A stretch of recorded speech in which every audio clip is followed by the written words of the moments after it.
Welcome to the Thursday, December 5th, 2019 edition of the Clemson Dubcast, a podcast that doesn't get enough respect. You know, there are so many beautiful parts of this podcast that the national media is just missing. You know, back in October, we had a recording glitch in one of our podcasts. It was otherwise a successful podcast, but everybody wants to make a big deal of that. The 2019 Clemson Dubcast is better than the 2018 Dubcast. Significantly so. There's no question.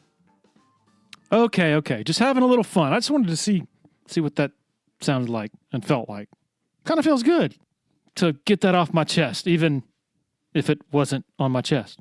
Anyway, we have earlier this week, I guess it was yesterday, a piece up talking about sort of interpreting what it all means with all these recent rants from Dabo. More in a season than I can ever remember. He's been on the warpath for sure in a lot of different ways. So that is up at TigerIllustrated.com. Also, Paul Strelo has a recruiting update that was just posted a couple of hours ago. And later today, Thursday, some video analysis of a nightmare day in Williams-Brice for cornerback Israel Mukuamu. Also, a look at Virginia and Bryce Perkins and sort of what makes their offense tick.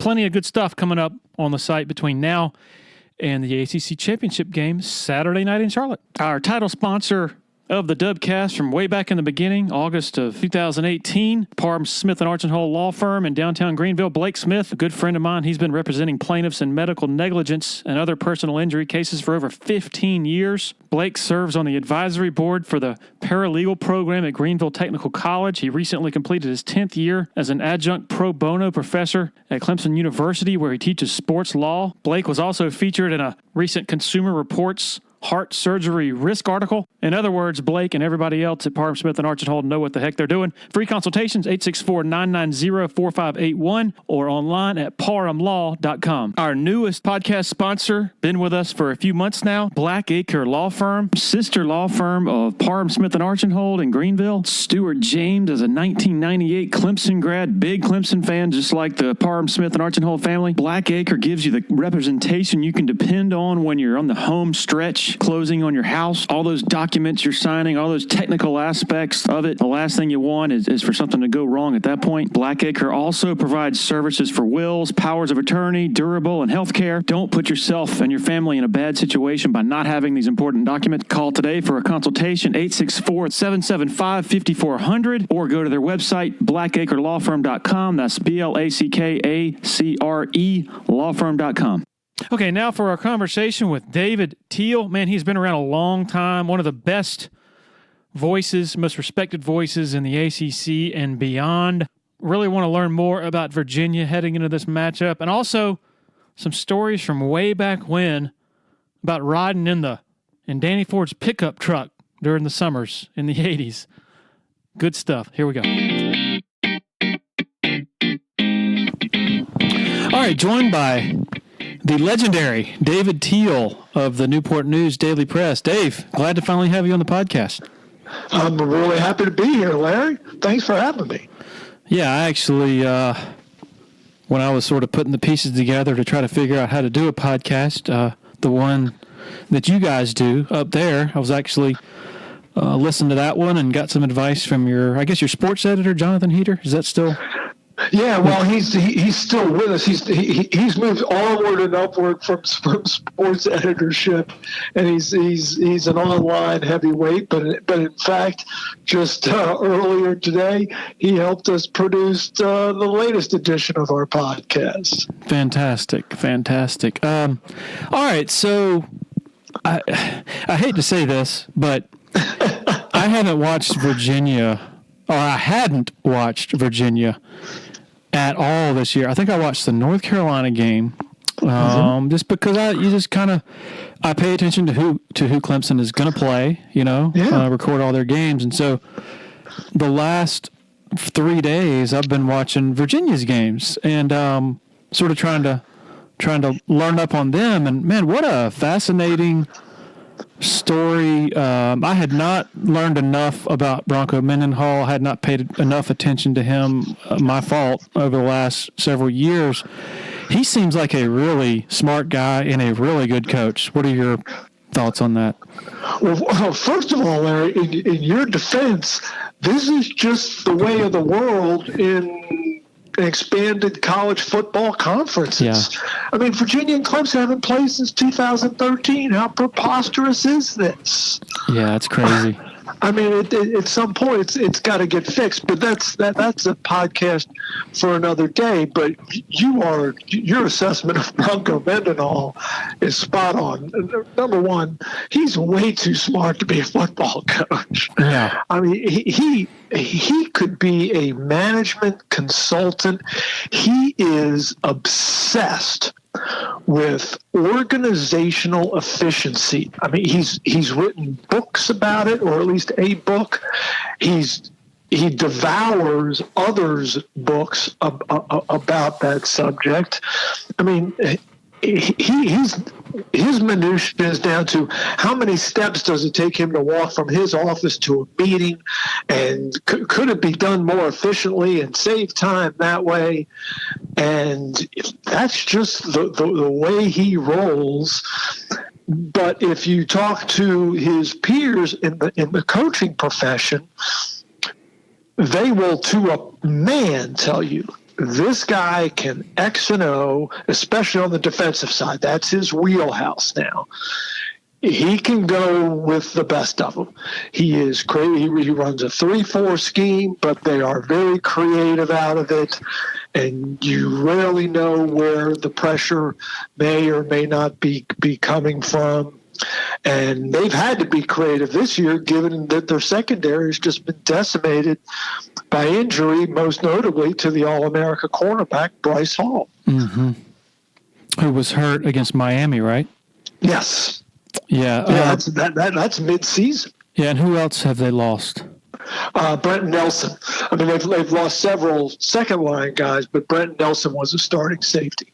Okay. And yeah, the odd front, boy, I know that Isaiah Simmons gets a lot of deserved accolades, and I'm not trying to compare, like to put these guys in his class, but in Snowden, is it Snowden or Snowden? Snowden, right? Snowden, yeah, Charles Snowden on the outside, yeah. Charles Jordan Snowden Mack on the inside. 6'7", and then Noah Taylor 6'5". Sometimes they put both of those guys on the edges. Boy, mm-hmm. that it's hard to go horizontally against those cats, both throwing it, I guess, and running it. Yeah, well, Noah Taylor especially, Larry, was terrific in the Virginia Tech game on Black Friday. Had a pair of picks, including a huge one in late in the fourth quarter that set up Virginia's drive to the go-ahead field goal. And you mentioned they're long. They'd be perfect for Tony Bennett's pack line defense in basketball, because they're long and they've got wingspan and they're athletic. And you mentioned their linebackers, and Jordan Mack, the inside guys, arguably had the best season of the three of them. Mm-hmm. So I mentioned earlier I watched the North Carolina game a few weeks ago, and then I watched the Virginia Tech game, and then I guess the third game I watched was I went back and watched the Notre Dame game yesterday, and I tell you the take that I had on Bryce Perkins before the Notre Dame game, before watching that replay, was, okay, yeah, great runner and a serviceable passer. I think people are thrown off by his motion. His motion is not like an NFL type throwing motion. He kind of sidearms it. But goodness gracious, that first half against Notre Dame blew me away. That guy was like, 20 for 22 for something like that in the first half? He had it going on until his protection just failed him. Yeah. The Irish ended up with 8 sacks in that game, 5 in the third quarter alone. And to Virginia's credit, the O-line has improved since then.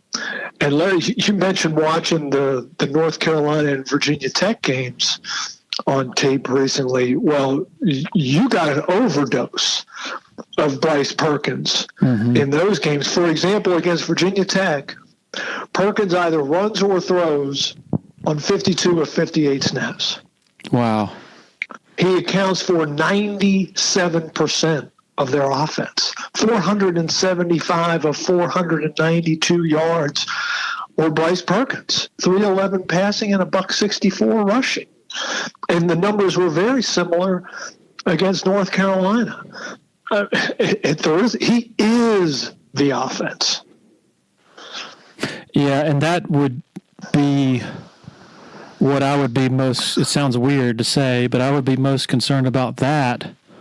Yes. If I were Virginia facing Brent Venables, because he has done such a great job of taking away the offense's best weapon. That's really his trademark almost, I guess, if he were to have one.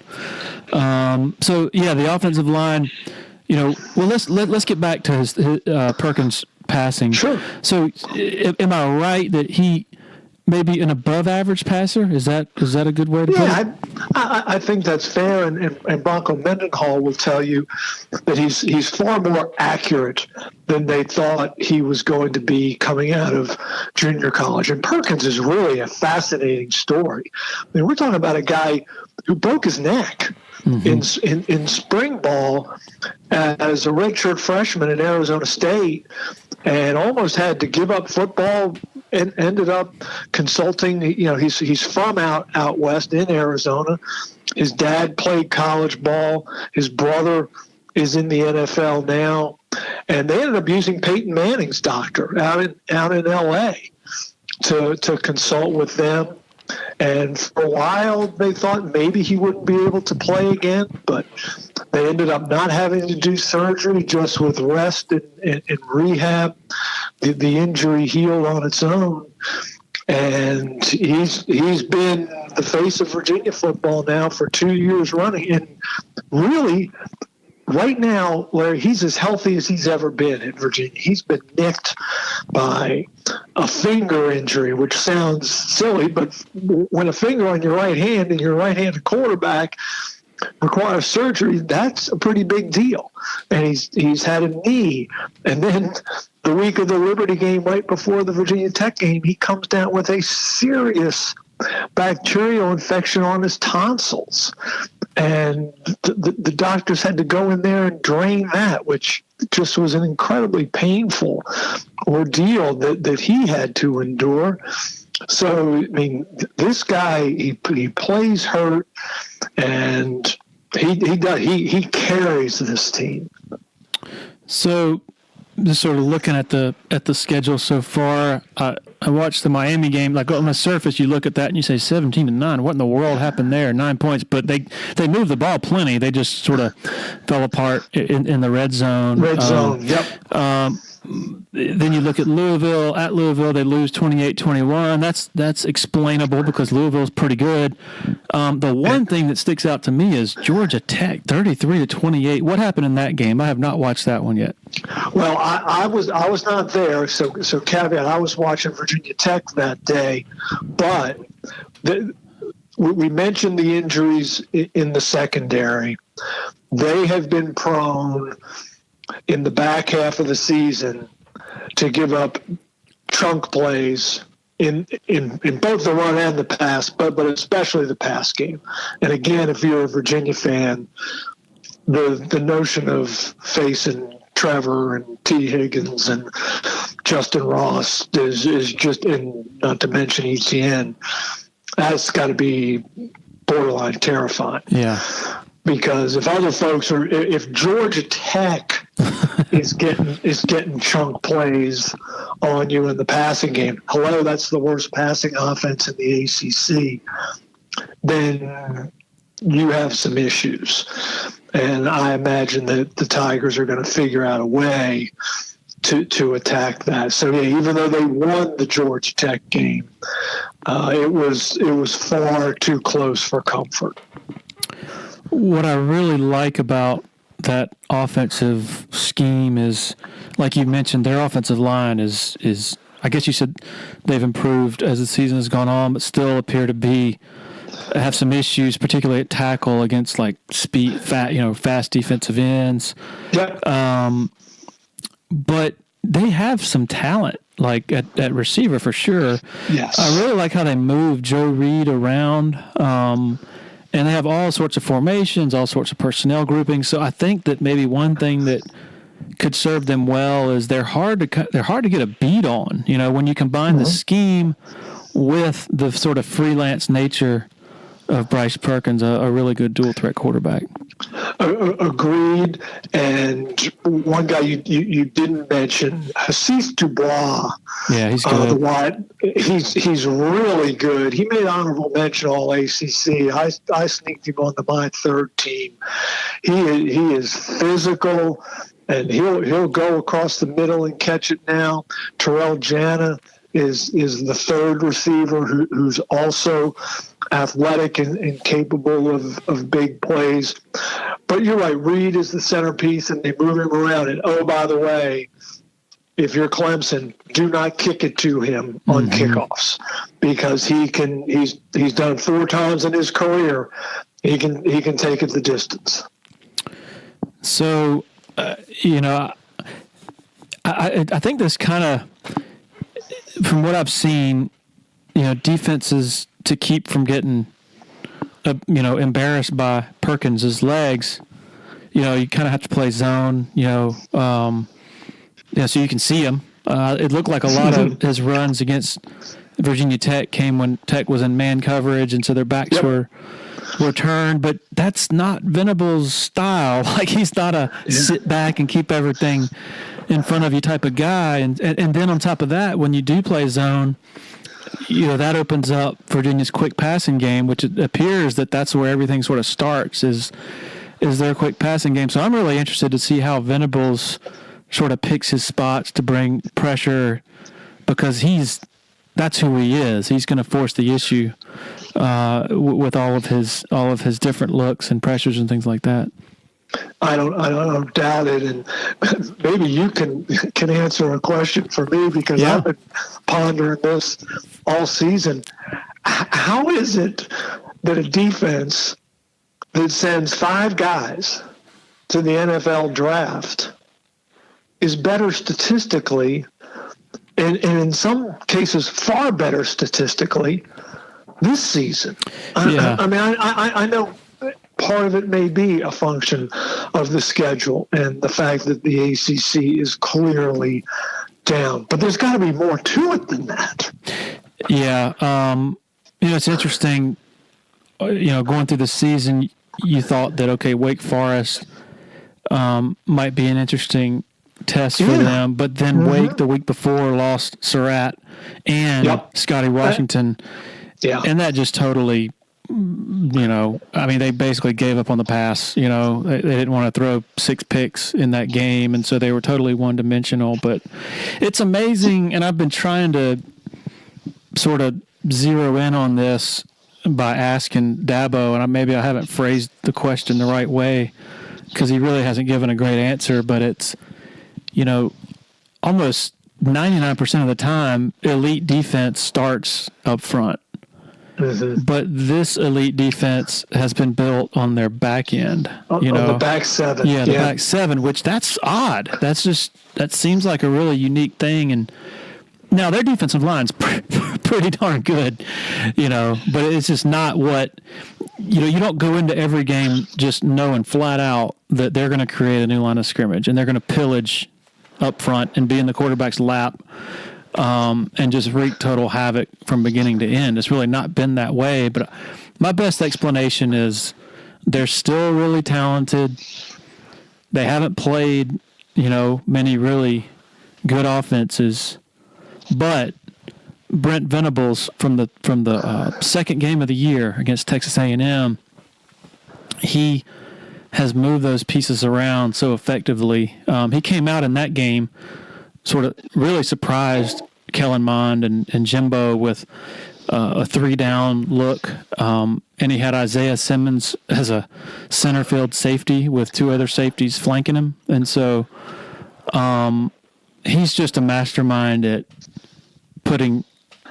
using his talent putting it in the right places and funneling sort of the ball to hit to the best players, if that makes any sense. It does, and it's interesting that you phrased it that way, because I asked Bronco Mendenhall about Clemson's defense the other day on the Sunday teleconference in which he and Dabo participated.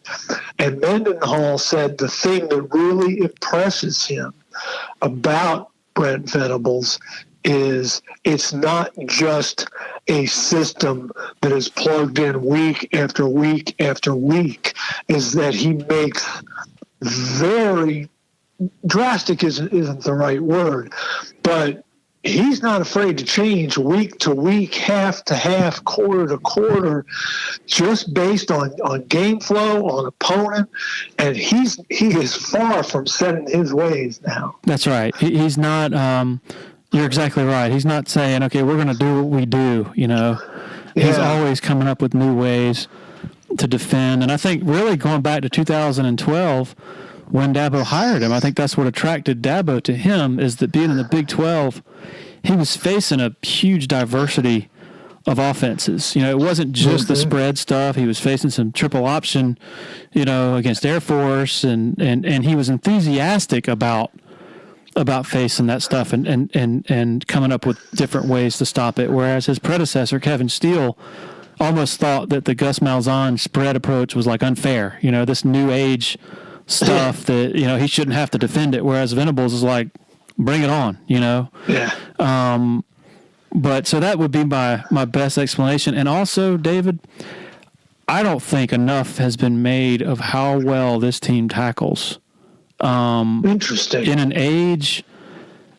era where you were seeing tackling fundamentals erode, to the point where even LSU and Alabama, it's hit them. Alabama's defense is a shell of what it once was, where they used to be the ones who were just a force of nature with how they, just a brutal defense in their tackling and their physical presence. Whereas now you look, and Clemson has been the most consistent defense over a 6-7 year stretch. I mean, Ohio State, it looks really good this year, but they had their drop off last year, where they're giving up 30 points a game. Clemson has not had that drop off, and it's amazing. So sorry, I didn't mean to. Oh no, that's all right. No, I asked the question. I was interested. Their tackling was not great earlier in the year, but man, it's remarkable how, and I hate to go off on a tangent here, but you probably remember this, when Dabo hired Chad Morris. Sure. And his tempo spread stuff, the biggest knock on it was, your defense is gonna suffer, in going to that approach. And now they're not really a tempo team now anymore, but they're definitely a pyrotechnic spread offense, and they've managed to marry that with a consistently elite defense, that was something that didn't seem possible 8-9 years ago. Yeah, because there's no question that pace, it may stress the opponent's defense, but it can stress your own too. For sure. So the offensive line, Virginia's, I would love to get a percentage of. They've given up a lot of sacks, that's an eye opener, given that you have a dual threat quarterback back there who theoretically can escape sacks. They are ranked 115th nationally in sacks allowed, with 3 per game. Notre Dame, as you said, had 8 sacks, including 5 in the third quarter. Miami had 5 sacks. Louisville had 4. What I've seen is a lot of those sacks have come in just a 4-man rush, which is hugely concerning, I would think. Yeah, not only have they come in 4-man rush, Larry, as much as I admire Perkins and certainly enjoy watching him play, more than a few of those sacks are on him. Mm-hmm. He's so confident in his escapability, and sometimes, and it's deceiving occasionally to watch, he almost looks laissez-faire back there. He's just kind of rocking and maybe moving his feet a little bit, just thinking, at any point now, I'm going to be able to get out of this. But then all of a sudden, it collapses around him, and there literally is no place to go but down. And Bronco Mendenhall said after a couple of those games, look, it's not only on the offensive line. Bryce needs to learn to get rid of it and cut his losses, and sometimes he does not do that. And on top of that, he hasn't been great at protecting the ball amid that pressure. Mm-hmm. That Notre Dame game, they were controlling that game.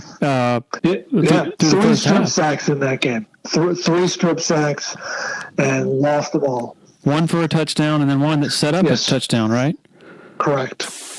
Over the year we've been doing the Dubcast, we've developed a great relationship with the folks over at the Abernathy Boutique Hotel. In addition to being a great meeting spot for our interviews we conduct with local personalities, it's also a fantastic place to stay. The Abernathy is rolling out a loyalty savings program for 2019.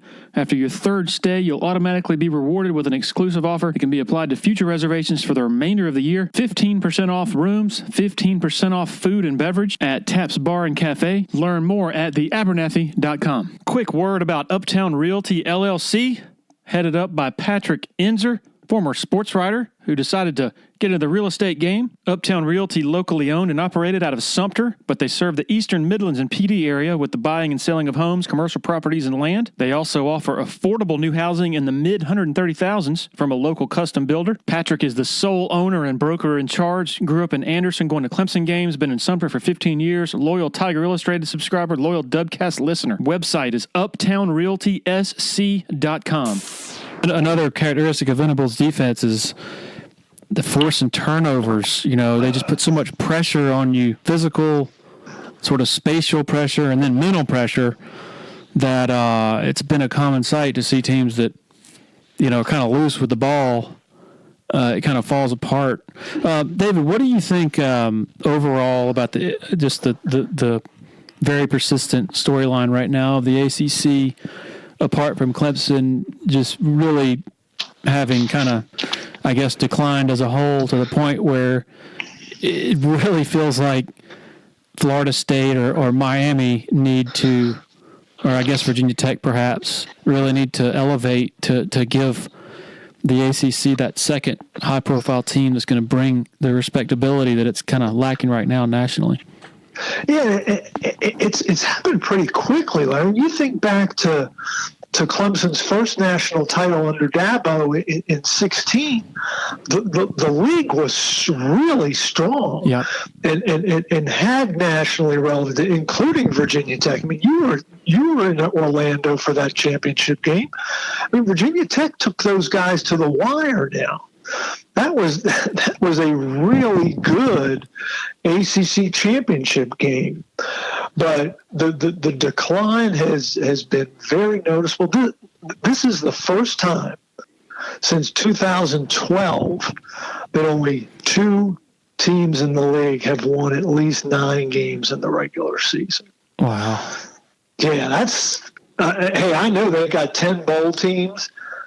But how many of them are 6-6? Heck, Boston College is bowl eligible and just fired Steve Addazio. So, that's that shows you how much bowl eligibility means these days. You know this. You would know this better than I. I think Louisville's and man, I know this sounds stupid after what happened Saturday between Louisville and Kentucky. But Louisville, it seems, has some pieces, at least on offense. I totally agree. To maybe be that second team on the Atlantic side faster than Florida State, who's clearly in turmoil. We still don't know who's going to succeed Willie Taggart there. But Scott Satterfield in his first year, we're talking. You and I are talking on Wednesday afternoon. We don't know yet who the ACC Coach of the Year is, but my guess is it's going to be Satterfield, maybe Dabo, maybe Bronco Mendenhall. But I'm guessing Satterfield is probably the odds-on favorite there. So in his first year, so I think Louisville has a chance. Virginia Tech only starts one senior. I think the Hokies under Justin Fuente, and I know there was a lot of hot seat talk earlier in the year after the Duke fiasco on that Friday night. But I think the Hokies have a chance, and hey, Virginia's trending right as well. But and I don't know what to make of Miami. I mean, my gosh, unreal. Could you have been worse to close the regular season? I mean, really? Florida International and Duke? That's amazing. I mean, come on. Yeah, and the Duke team you lost to was totally in the dumper. That's a strange close for the Hurricanes now. So I know you have a good relationship with John Swafford and the folks in Greensboro, and I know that he's not going to come out and say this is concerning. But what do you think? What do you think their private sort of feelings are on this sort of landscape right now?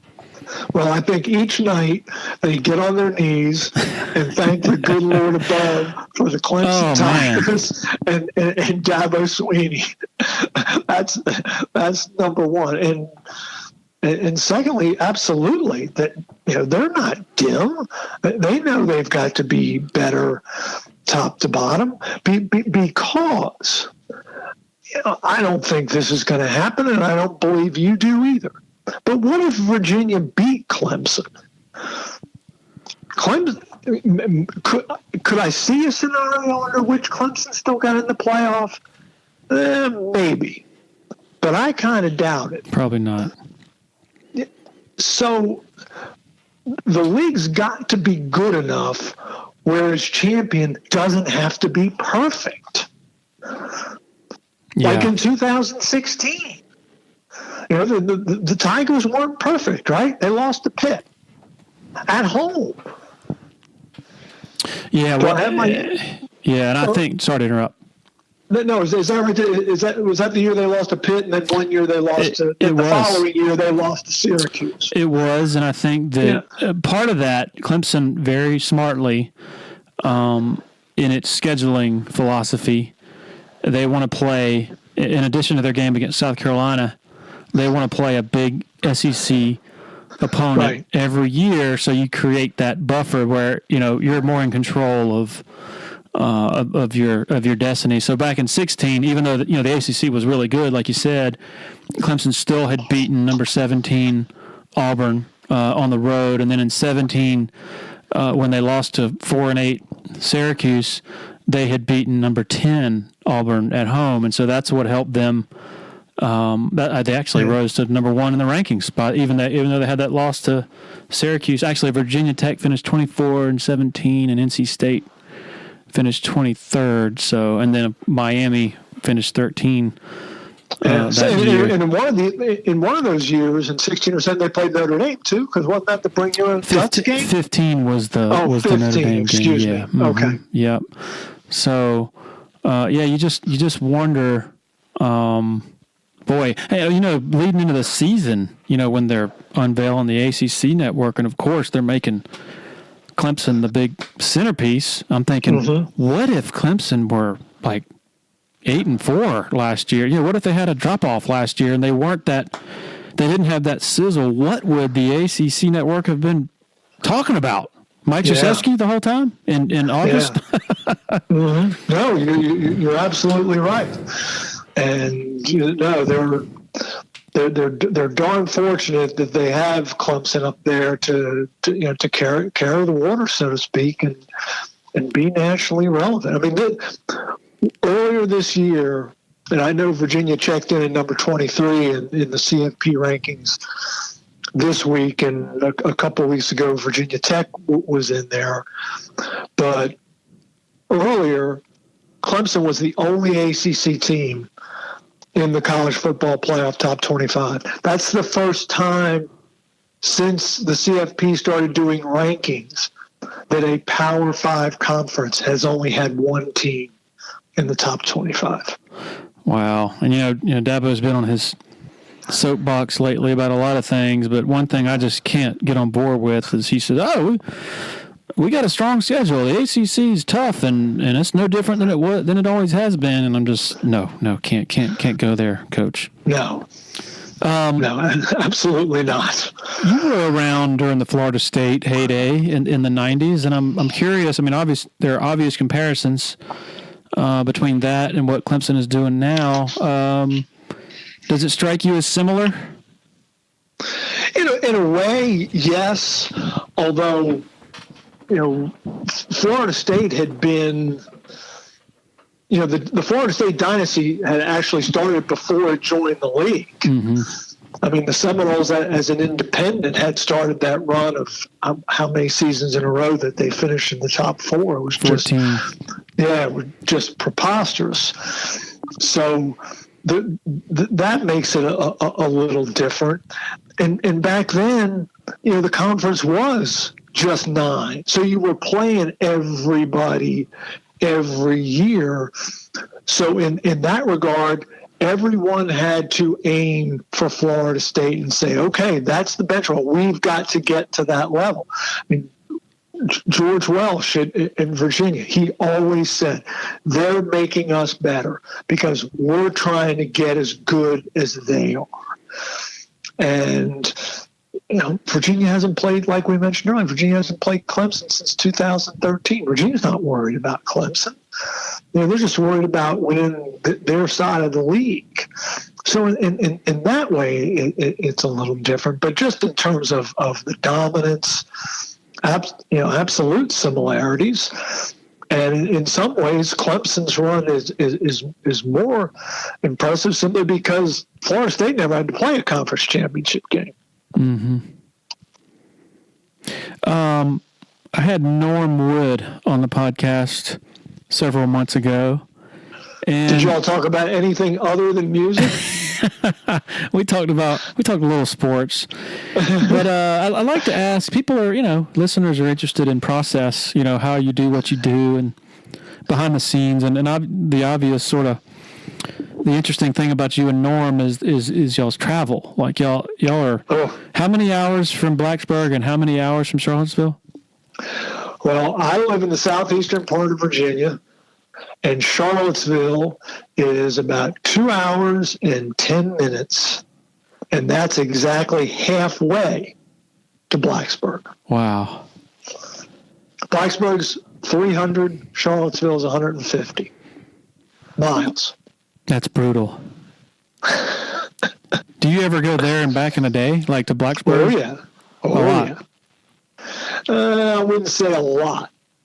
Mrs. Teel would prefer that I never do that.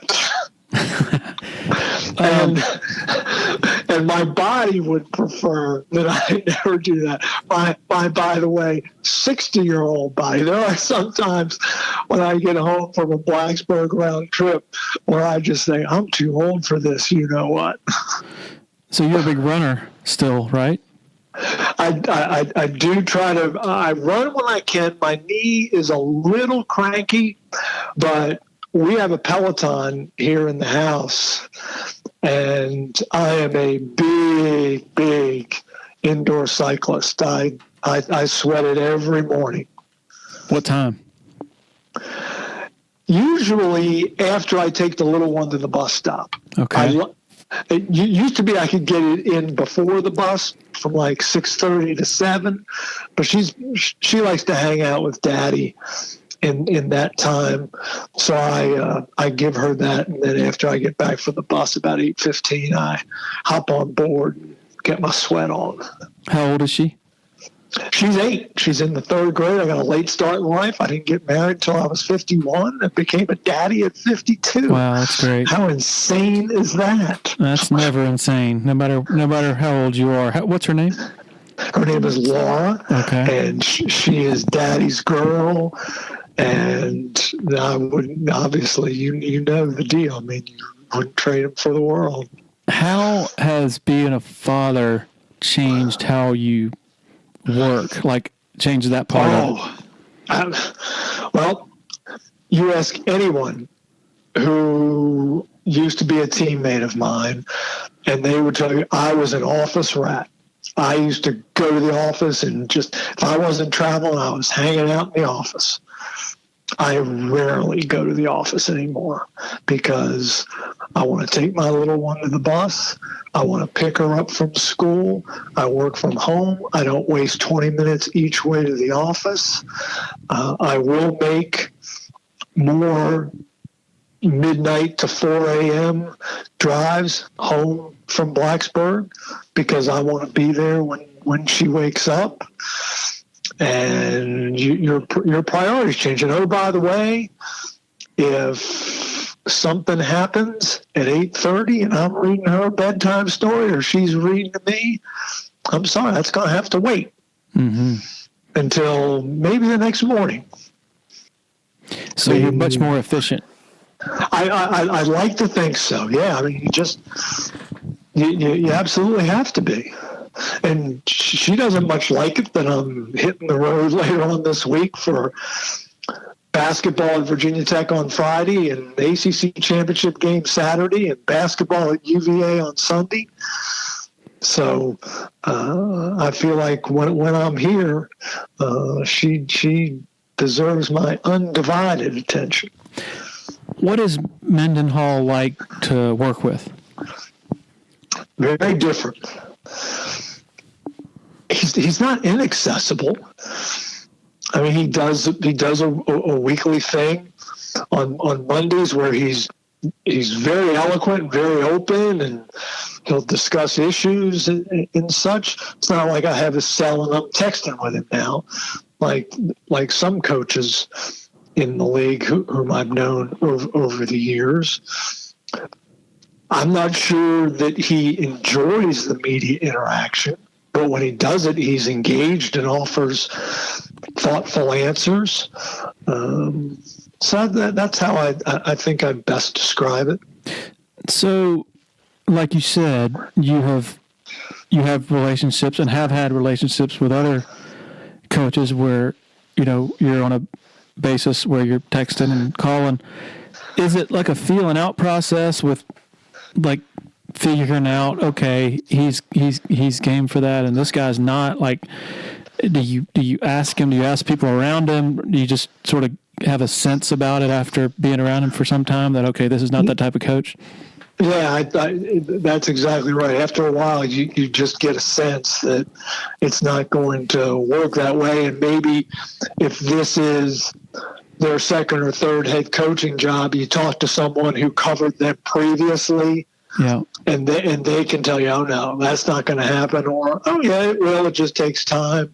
Or, oh, yeah, it'll happen right away. And it goes both ways. Some coaches, they get hired and it's like, here's my cell. Whenever you need something, just let me know. Don't abuse it, but I'm gonna trust you. Others, you have to earn that trust, and still others, it's just a non-starter. How about Fuente?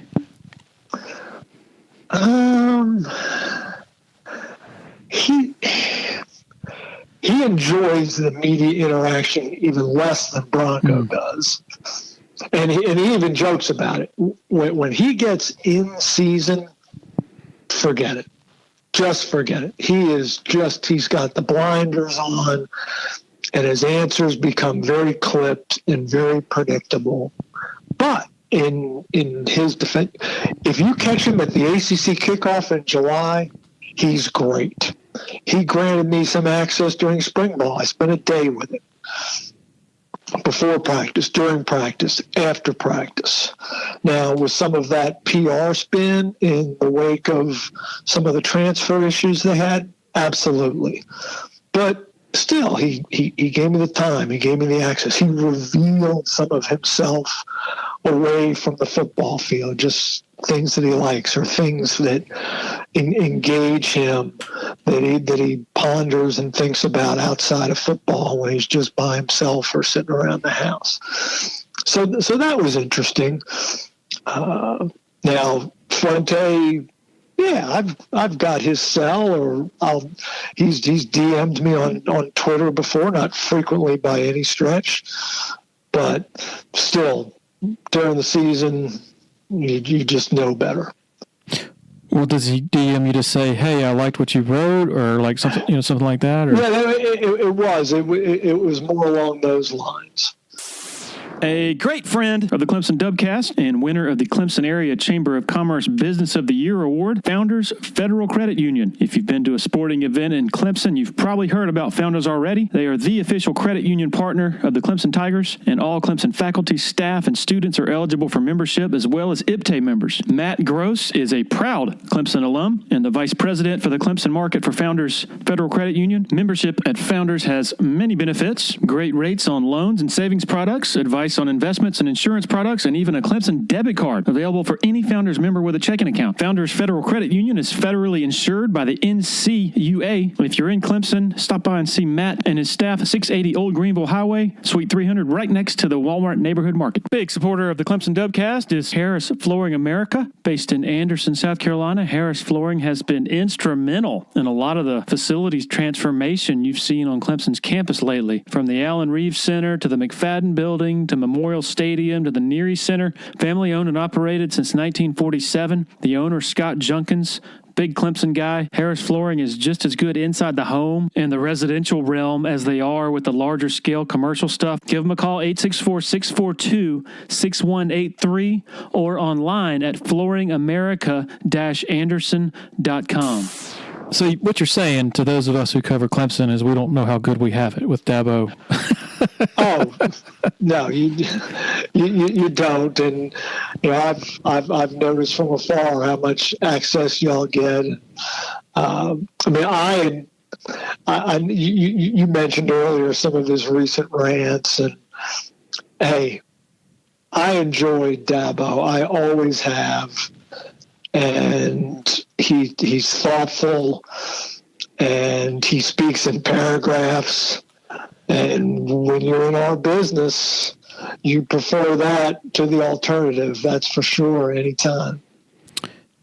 He's way more calculating, I think, than people think. The casual observer thinks. Like there's a method to what he's doing. Absolutely. That's the case with all of them, no matter how they handle the media. Yeah, like he, the day before the Florida State game in October, Stephen A. Smith was here for his show, and Dabo went on the set.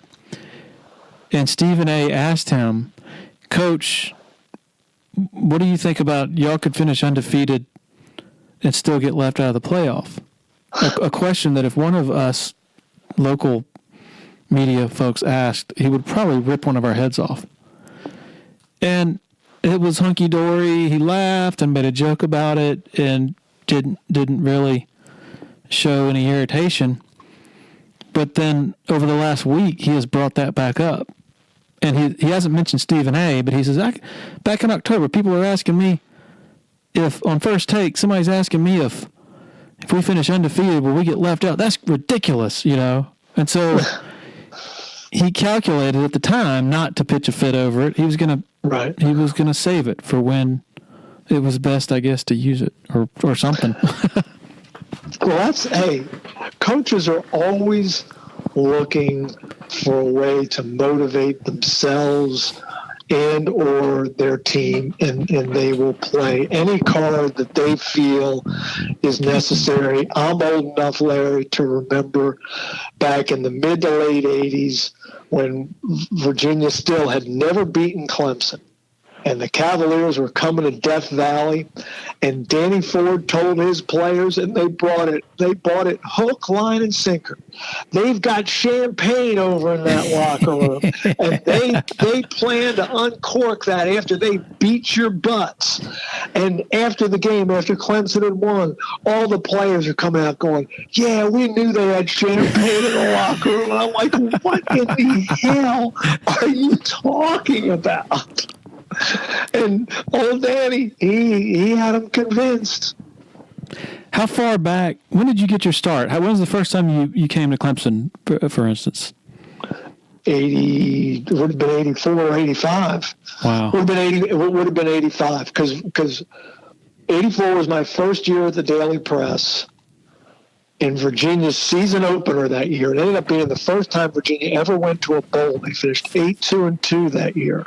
But Virginia lost its season opener at home to Clemson 55-0. Yeah, so 85 would have been my first venture down there. So it's been a while. Were you the Virginia beat writer at that time? Back then, yeah. Okay. And what do you remember about, I mean, obviously when you're covering Virginia and going to most of the ACC locales, when you go to Clemson, it's a good bit different. What do you remember from those days on your visits to Death Valley? Well, obviously just the size of it. It's much bigger now, but still the size of it then dwarfed the other ACC venues, especially since Florida State wasn't in the league at the time. I mean, Clemson was the big bad wolf, and its stadium reflected as much. And I also remember, Larry, there was a thing called the ACC football tour, where each summer ACC media would climb aboard a bus that the ACC arranged, and we would go to each of the schools, one each day, and talk to players and coaches and administrators. And the tradition every year at Clemson, we stayed at the Holiday Inn, and the tradition every year was to sit poolside, and we would go through the schedule and pick every game and see how it all came out, and then say, okay, Clemson's going to finish, 9-2, 6-1 in the league. This is back when it was just an 8-member league, and that's what. And Danny Ford would come to the Holiday Inn and sit with us poolside and pick the games. He would pick the games. Oh, yeah, he would pick the games with us. He'd say, oh, no, they can't beat them. Oh, no, we ain't losing to them. And when we were on campus, obviously Mr. Bradley was the SID, and you talk to him and hear his stories. And then there was one night we were in Clemson. I guess the tour had us there on a Sunday, and maybe some of the bars were closed, and we were looking for a late night place to have a few. And the next thing you know, we are in the bed of Danny Ford's pickup truck, headed to some after hours place to have a couple of beers. Was it downtown? Larry, I have no idea where Danny Ford took me that night. All right, so what happened then? Then we just ended up and had a few, and then he carted us back to the Holiday Inn. No harm, no foul. That is great. So with the ACC, becoming a bigger, sort of more corporate, more serious entity over the last 10 or so years, getting more serious about football and all that. How much of a challenge has it been for them to try to retain that sense of collegial, that nature of collegial, that collegiality, I guess is the word, the sort of friendly nature that always characterized their gatherings, with the media and otherwise? I think it's been very difficult, if not impossible. We're never going back to those times. And even within the membership, you recall as well as I do, back in the heat of conference realignment talk, Florida State was out of here, and Clemson was out of here, and even North Carolina and Virginia were looking at the Big Ten. You knew all the rumors. And this all after Maryland had up and taken off for the Big Ten, and so it became very difficult for the league to manage and to keep membership together and before the grant of rights, you just never knew what might be the next step in the realignment craze and whether the ACC might be affected. But now I think it's much more stable. I think there is a sense of collegiality among the members. Are there disagreements? Absolutely.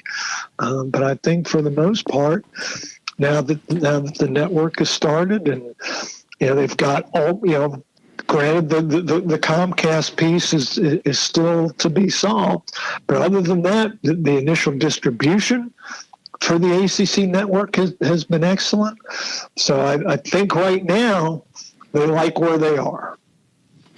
I've always said or thought that, the reason that the SEC network was so profitable right off the bat, and I guess remains so, is because in all these towns in Alabama and Georgia and South Carolina and other states, you have a lot of people, hundreds of thousands of people who, if their local cable carrier decided not to carry the SEC network, they would burn the place down.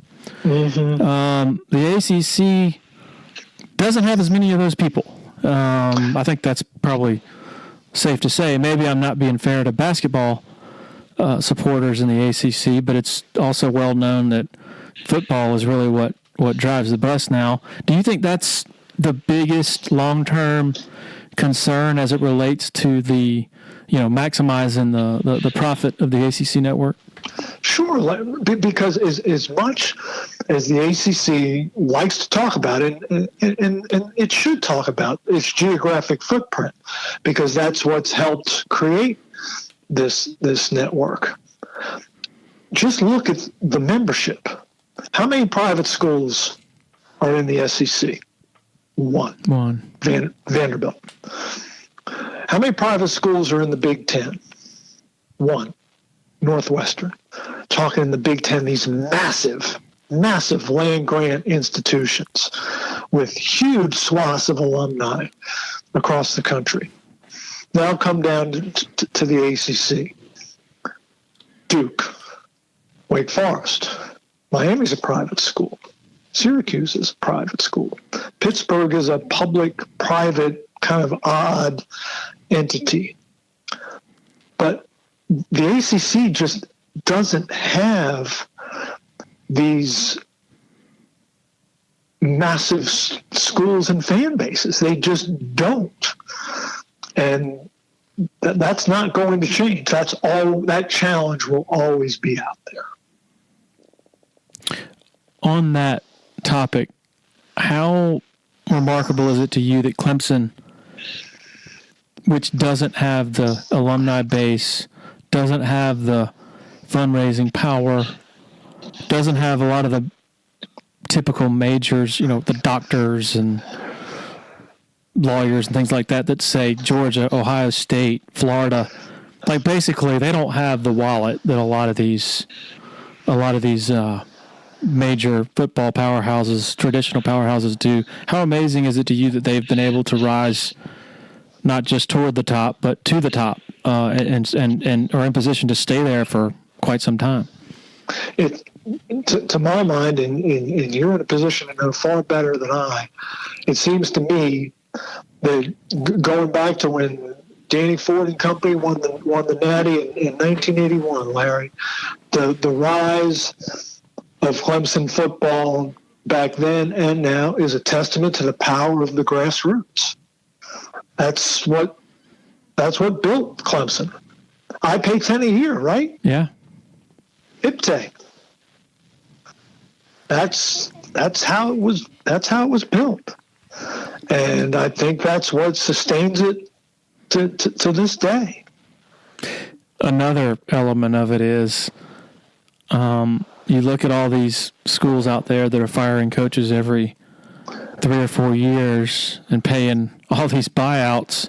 Mm-hmm. It's amazing how much money you can save when you make smart hires, because you're not paying $20 million every 4 years to change staffs. I mean, how inspired was the hire of a receivers coach to take away that interim title. I mean, no coaching search is an automatic. You just do not know how they're going to turn out. Some of them on paper just look like can't miss, and they end up blowing up in your face. And then something that was probably back in the day widely panned even by a good number of Clemson fans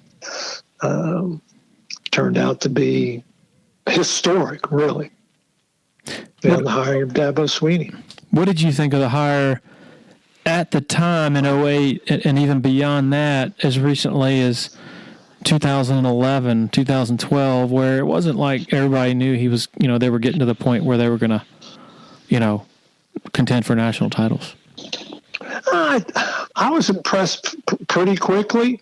Now, did I have my doubts after the West Virginia Orange Bowl? I think a lot of people may have, and I think they were fair. But it seemed the job never seemed too big for him. He seemed so confident in his own skin and his ability to do it that it was contagious.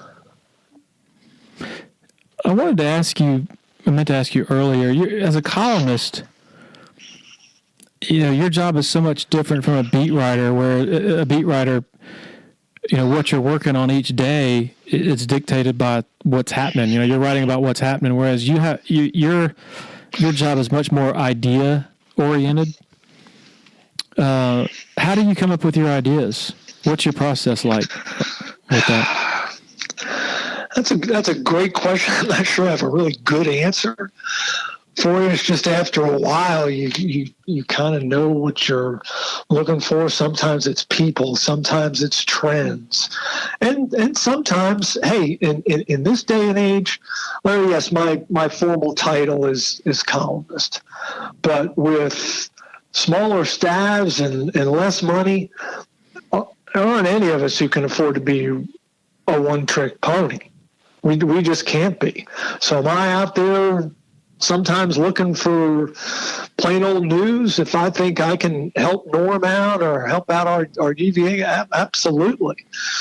So, I mean, that's part of it. And I do enjoy analytics and numbers, so I like kind of examining those as well. But yet I also enjoy exploring personalities, and I devoured your most recent book. I couldn't get enough. Thank you. Of that stuff about Dab. It's just process and personnel. All that stuff was fascinating to me. I'm glad to hear you read that. What's interesting to me, what I would wonder, even though those long drives are a grind and agonizing sometimes, what that gives you that a lot of people don't provide for themselves these days, because we're so busy with social media and go, is we don't create times for ourselves to reflect anymore. Yeah, and just to think, sure. How important is that in your sort of, as you're trying to process ideas and things to pursue? Yeah, it's a great point, and I usually rent cars, not to get too deep into the weeds, and when I rent, most of the times I'm asking for satellite radio because I want to listen to other games on my way home, be they in the ACC or elsewhere, or I might want to hear the Springsteen channel on Sirius XM or whatever to get me through when I'm really tired. But no, especially during the day, if there's not a game on, like when I head down towards Charlotte tomorrow because I want to be there for Friday's presser, I'll ride in silence a lot. Mm-hmm. And just think about, and I'm not just thinking about work either. You're thinking about family stuff and personal stuff. But no, sure ideas pop into your mind during that time. If you run a business that conducts credit card transactions with customers, you got to learn about Tandem Payment. Credit card processing company has offices throughout the Southeast, but the one in Greenville in the upstate, headed up by a 2005 Clemson grad. Tandem's technology allows business owners to offset their credit card processing costs by applying a small customer service charge to each sale they make. Tandem has an A+ rating with the Better Business Bureau and was awarded the Better Business Integrity Award in 2013. Check them out at tandempayment.com. You create some pretty interesting travel, regimens, particularly around NCAA tournament time. I remember Norm Wood last year telling me, I guess it was the opening round, Virginia Tech was in there, and so was Virginia, of course, and you were going back and forth from somewhere to somewhere. Can you? That was the regional round. That was the Sweet 16 round. Norm had gone out west with the Hokies for the first two rounds, and I had gone to Columbia actually for Virginia's opening two rounds. But then in the regional semis, Virginia was sent to Louisville, and the Hokies ended up in D.C., where they were going to be playing Duke in the Sweet 16. So Norm and I drove to Louisville, which is, I wouldn't wish that drive on anyone from here. I mean, it's just endless. Norm and I drive to Louisville on a Tuesday, do the Wednesday pressers, Thursday night game for UVA against Oregon. And then the next morning, Norm shuttles me to the Cincinnati airport, where I hop a flight to D.C. and go straight to the arena for Virginia Tech Duke in the Sweet 16. Hokies lose at the buzzer. Sleep for an hour, two, maybe. Go back to the airport, fly back to Cincinnati, and then I'm boots on the ground for the Saturday night regional final between Virginia and Purdue, and Virginia wins that epic. And then that Sunday, Norm and I slog it home in the car from Louisville. And then I guess, what day did I leave for Minneapolis in the Final Four? Because I had to be out there early. I was president of the U.S. Basketball Writers last season, so I had to be out there. I flew to Minneapolis Wednesday morning. So during that whole rat race, are you thinking this is cool, or are you thinking, good gosh, this needs to end? No, I'm thinking this is pretty darn cool. I mean, it's why we do what we do. We want to be writing about what we know people are interested in. Mm-hmm. And at that point, you know that your audience is just wrapped, and they can't get enough. So those are the moments when you feel absolutely privileged to have the jobs that we do. And I have often described sports writing as terminal adolescence, and it's partly in jest, but it's also partly true. It really is. It really is. So what is Tony Bennett like to deal with in general, and what was he like during that spectacle last season? Tony is much like Bronco Mendenhall, and that when you put him on the podium, you couldn't ask for a better interview. But he can't wait for it to be over. Just cannot wait. And in-season interview, don't even. I've had one, actually two. One over the phone, and one in-person interview with Tony, and this is his 11th season. That's a shame. And I'm rare. That doesn't happen very often. But I had specific big picture stories I was working on, and he knew it. and he was gracious enough to grant me some time. Now, it wasn't a lot of time, but it was time. And he was also gracious enough to give me to approve access to his wife and some other family members. So that was very helpful as well. But he and Dabo are friends, and it's not a surprise. They're both men of abiding faith, and it's kind of neat, the relationship that those two have created there in the last few years.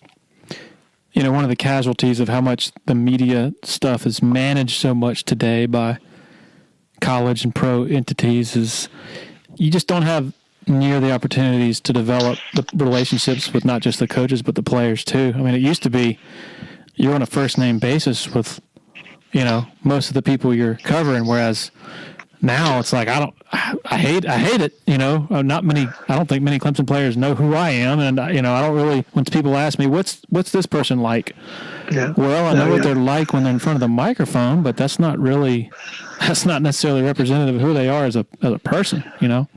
No, not in the least. And you're right; those relationships are few and far between now. And as much gas sometimes as Mike Krzyzewski gets for not being terribly excessive or accessible during the season, he opens his locker room. He makes his players available between games, and he still wins national championships. And the world hasn't spun off its axis in Durham. And yes, the locker room is open to the media. I mean, how about that? And much is the same in Chapel Hill with Roy Williams, who is very accessible himself and who also makes his players available. It's different in basketball because there's far fewer athletes clearly than football. But if all these kids want to go to the NFL and that's what they all aspire to, well, that's the way of the world in the NFL. Locker room's open after the game, and I'm getting up on my media soapbox here, and people don't want to hear it, but so be it. I'm up there with you. You have a good relationship with Krzyzewski and Roy Williams, don't you? Do they know who I am? I'm not sure if Roy does. Mike absolutely does. And yeah, I would call my relationship with Mike very, very cordial. He was gracious enough to have me on his Sirius XM show a couple of years back before the ACC tournament. He and I go way back. Dave, I asked you for 20 or 30 minutes. I do this all the time with my guests, and we've gone more than double that, so I apologize. No, I've really enjoyed the conversation, and I apologize for rambling. No, is there anything we haven't covered? Any questions you have? Anything you want to get off your chest, or we have pretty much covered it all? I think we've got it pretty much nailed. I think we think we know the outcome Saturday night in Charlotte, but I'm still fascinated to see it. I've never seen Trevor Lawrence in person. I can't wait for that. I want to see Bronco Mendenhall try to defend him, and I want to see Brent Venables. I want to see what he conjures up to get after Bryce Perkins. I think it's going to be fun. Last year when they played Pitt, I was driving at the game thinking, I don't want to be here. Whereas this time, there's actually some intrigue, It just feels that way. Not that there's intrigue of a close game, but it just feels a little different. Yeah, so I'm all in. I'm eager to get there. Well, Dave, safe travels, and I really look forward to seeing you in person, and really appreciate all that you do. I know you're a very respected voice, and just keep it up. I'm going to try. That's the plan. I've got an 8-year-old, my brother. I can't afford retirement. Tell Norm hello, and we'll see. Norm's going to be there this weekend too? No, he won't be. Okay. He's going to be doing hoops, and I'll be there with our UVA rider. Okay, sounds great. Well, David, thank you for joining us, and would love to have you back sometime in the future. Anytime, Larry. Thanks a lot. Okay, thanks to the enormously hardworking David Teel. Looking forward to seeing him on Saturday. Appreciate him joining us. Appreciate all of our sponsors for their support of the podcast, including title sponsor Parham Smith and Archenhold Law Firm in downtown Greenville. Most of all, thanks to all of you for making this a part of your listening routine. We'll be back as usual next week. Cheers.